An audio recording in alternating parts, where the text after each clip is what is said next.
நான் கேட்குறேன், உண்மையிலேயே மகேஷ் பொய்யாமொழியோட பேட்டையில் அவர் சொல்கிற என் ஏரியாவுக்கு வந்துட்டியா அப்படிங்க, பேட்டை தாதா, அந்த பேட்டையில் திருச்சியில் ஒரு தலைமை ஆசிரியர் சகாயமேரியுடைய மகன் சைமன் டேனியல் 50 பெண் குழந்தைகளை பாலியல் வன்புணர்வு பண்ணியிருக்கான்.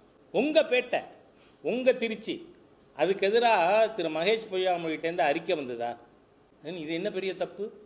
அங்கே நடக்குது. 50 குழந்தைகளை அந்த ஹாஸ்டலில் இவங்க அம்மா தலைமை ஆசிரியை, அது அரசு உதவி பெறுகின்ற பள்ளி, அதில் நடந்தது. அப்போ மகேஷ் பொய்யாமொழிக்கு கோபம் வர வேண்டாமா?